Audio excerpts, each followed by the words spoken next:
Assalamualaikum warahmatullahi wabarakatuh. Alhamdulillahirabbil alamin, wassalatu wassalamu ala asyrafil anbiya'i wal mursalin wa ala alihi wa sahbihi ajmain, amma ba'd.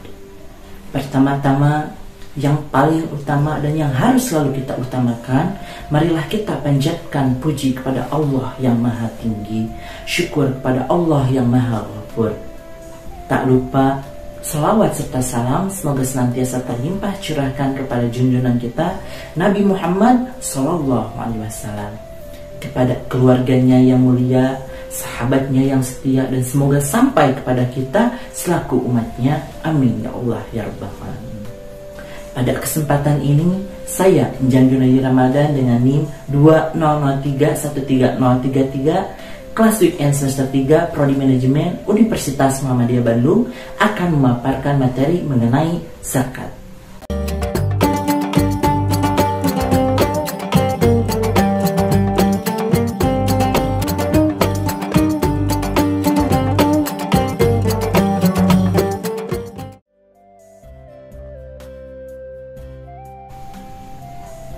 Yang pertama adalah pengertian zakat.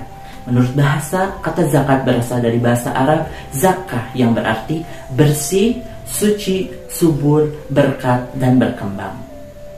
Menurut istilah, dalam kitab Al-Hawi, Al-Mawardi mendefinisikan pengertian zakat dengan nama pengambilan tertentu dari harta yang tertentu menurut sifat-sifat tertentu dan untuk diberikan kepada golongan-golongan tertentu.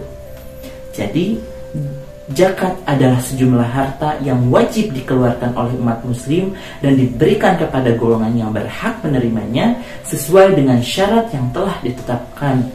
Orang yang membayar zakat disebut dengan muzak, sedangkan orang yang menerima zakat disebut dengan mustahik.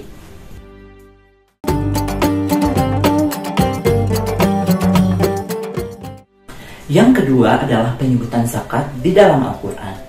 Dalam Al-Quran, zakat disebutkan sebanyak 30 kali dan 27 diantaranya disejajarkan dengan sholat. Salah satunya terdapat di dalam Quran surat Al-Baqarah ayat 43. A'udzu billahi minasyaitonir rajim. Waqimus sholata wa atuz zakata warka'u ma'ar raki'in. Yang artinya, dan dirikanlah sholat, tunaikanlah zakat, dan rukuklah beserta orang-orang yang rukuk.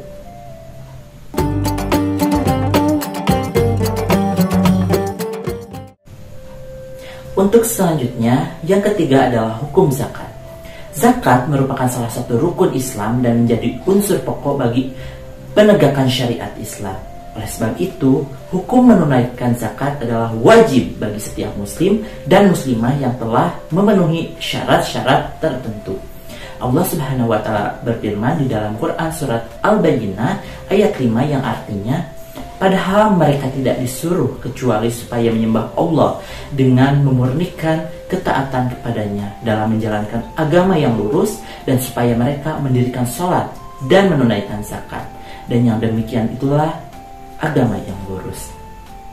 Rasulullah SAW bersabda, Islam dibangun di atas 5 perkara: bersaksi bahwa tidak ada Tuhan kecuali Allah dan Muhammad adalah utusannya, mendirikan sholat, melaksanakan puasa di bulan Ramadan, menunaikan zakat, dan berhaji ke Baitullah bagi orang yang mampu. Hadis riwayat Muslim.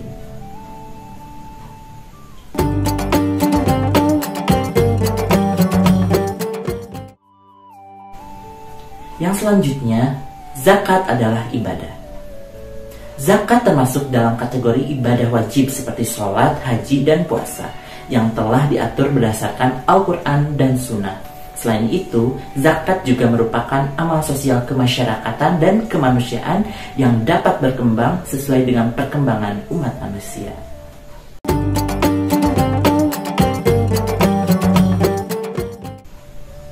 Yang kelima ada jenis-jenis zakat. Yang pertama ada zakat nafs atau jiwa yang biasa disebut dengan zakat fitrah. Apabila seseorang muslim merdeka, berakal, baligh, memiliki harta sendiri dan mencapai nisab dan haulnya, maka seseorang wajib mengeluarkan zakat harta. Besarannya adalah beras atau makanan pokok seberat 2,5 kg atau 3,5 liter per jiwa.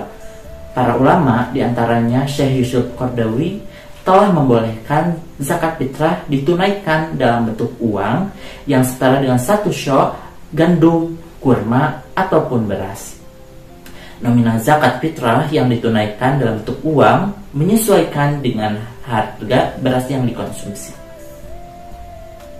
Yang selanjutnya ada zakat mal atau zakat harta.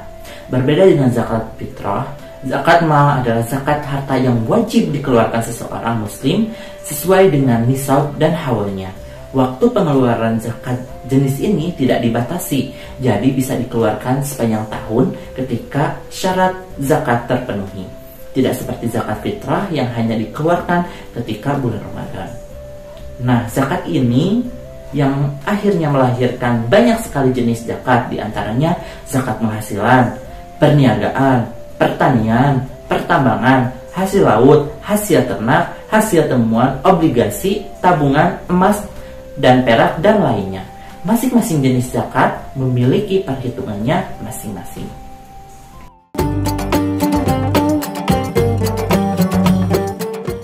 Selanjutnya, nomor 6, syarat-syarat wajib zakat.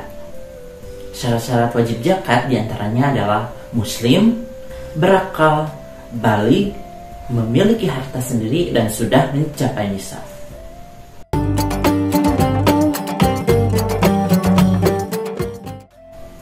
Yang selanjutnya adalah mengapa di Indonesia masyarakatnya belum sadar zakat atau masih sedikit yang berzakat selain zakat fitrah.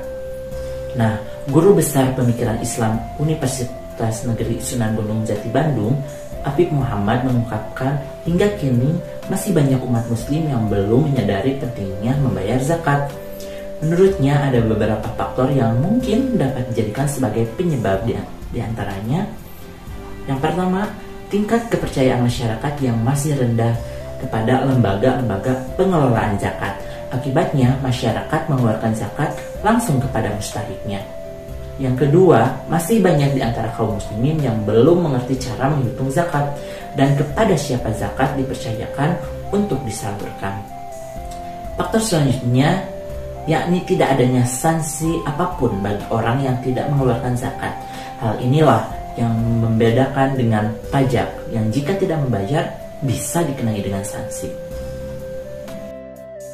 Nah teman-teman, hampir 20% warga negara muslim Indonesia merupakan masyarakat berpenghasilan cukup untuk menjadi muzaki. Jumlah mayoritas tersebut didasarkan pada statistik tentang pemelukan atau pengakuan keberagamaan dalam kartu tanda penduduk. Namun, pemahaman keislaman mereka masih sangat rendah atau belum banyak mengerti tentang zakat dan ajaran Islam lainnya. Pengelolaan zakat di Indonesia memang menuju ke arah yang lebih baik, karena sebelumnya tidak ada undang-undang yang mengatur tentang zakat dan ekonomi syariah seperti saat ini, kendati hanya terkait masalah distribusinya saja. Karena Indonesia bukanlah negara Islam, maka secara otomatis masyarakat tidak dapat sepenuhnya mengandalkan kebijakan-kebijakan pemerintah yang ada pada kasus seperti ini. Kaum muslim semestinya proaktif menjemput bola, kredibel, dan transparan dalam segala hal yang berkaitan dengan perzakatan. Jika hal tersebut dilakukan, pengelolaan zakat di Indonesia pun pasti dapat berkembang. Seiring dengan tren munculnya lembaga-lembaga seperti dompet duafa, rumah zakat, dan yang lainnya. Masyarakat muslim bisa jadi sudah acuh terhadap kewajiban membayar zakat, sebab beberapa alasan yang terjadi seperti misalnya kemana aliran uang pajak atau zakat itu disalurkan menjadi pertanyaan dan tidak jelas penggunaannya. Terlebih tidak ada cash flow dan transparansi.